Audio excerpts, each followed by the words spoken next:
Okay, let's go ahead and talk about the characters. Now, I'm going to talk about the main party first, and I'd like to note the significance of these characters as orphans, which I noted earlier. I feel that this helps propel one of the more significant themes of this game, which is the journey of the self in relation to the world, and the need to find a place within it.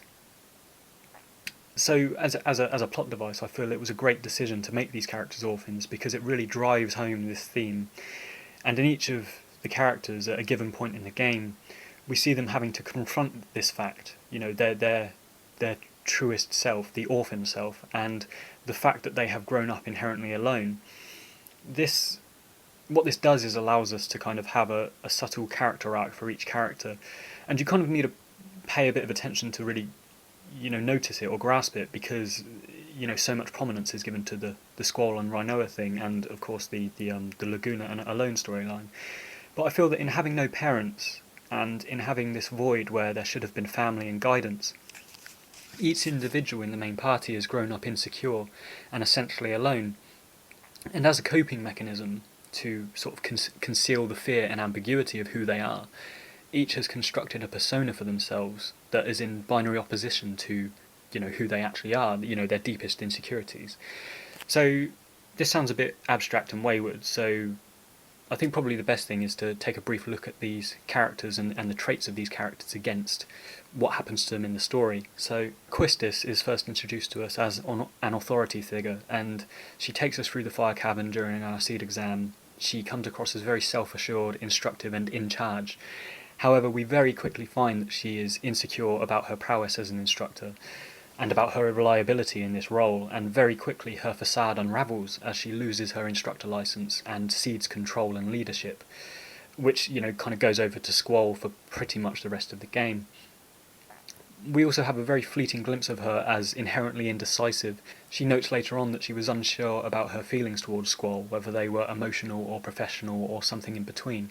So we quickly come to see Quistis as someone hiding behind a mask, and it is through companionship with the others that she gradually reconciles herself to the world and to her place within Garden and her place within the community.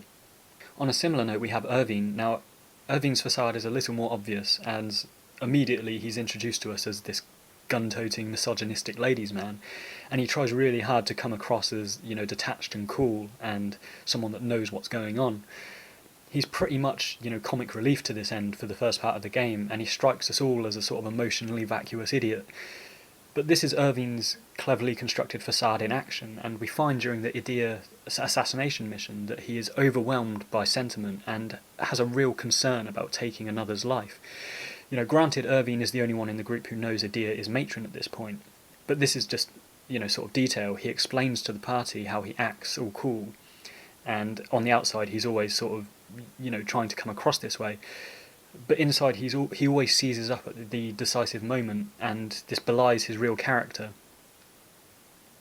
We also see a clear affection for Selfie develop over the course of the game, and then of course there's also his basketball scene where he reveals a much more caring and thoughtful aspect to his character entirely. I actually really quite like Irvine because as a general rule, as a person, it's quite hard to admit that you're both a coward and a dick, but he does this with grace and goes on to become quite a valued asset of the main party. Now, moving on to Selfie, she strikes me as someone who is one of the most insecure members of the party and people in this game, and the reason I say this is because she tries so hard. She tries the absolutely hardest out of everyone to be happy at all times. And early on, we do see cracks in this facade. We see fleeting glimpses of her internal struggle.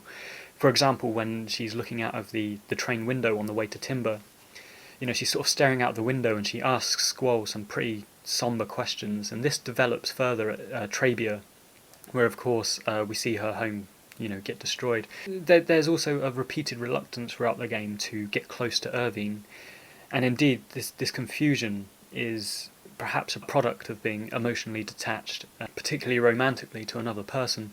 The idea of having someone else in your life is profoundly foreign to her.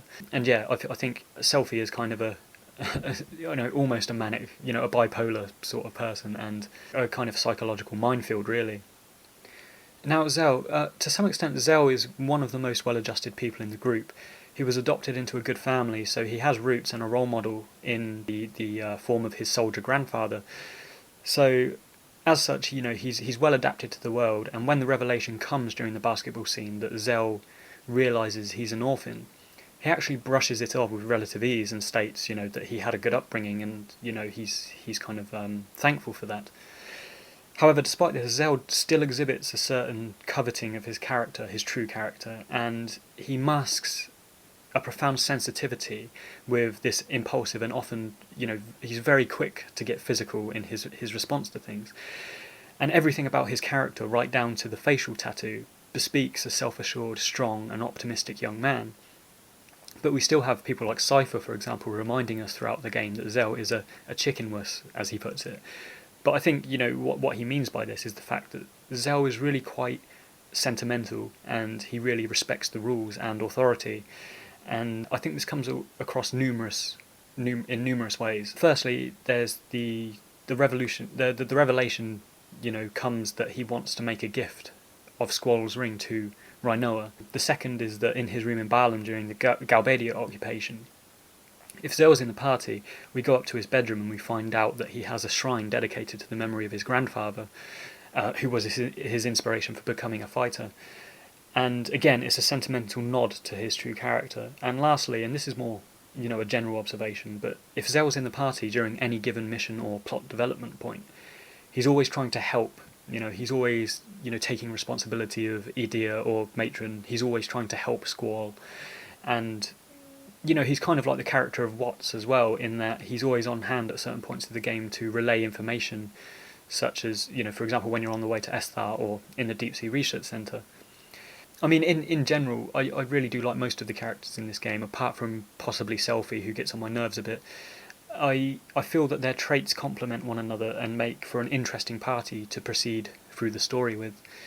And this also sets a unique precedent for the series, because although Final Fantasy is usually a motley crew of characters you acquire at different points of the game, all with differing objectives and ideas and story arcs, in Final Fantasy VIII you acquire the entire party relatively early on, and you all have the same mission agenda and all come from the same place. So I can understand why some people may not have liked this, because it narrows the scope for diversity and the potential for character development.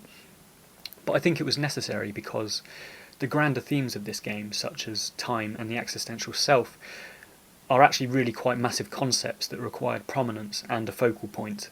And I think not only does Squall and Rinoa, Squall really serve as the focal point for this, I think that the fact these characters around him are all orphans and all have the same fundamental issues at reconciling themselves serves as a sort of ripple effect, and they sort of kind of orbit around Squall to really embellish and drive these themes home.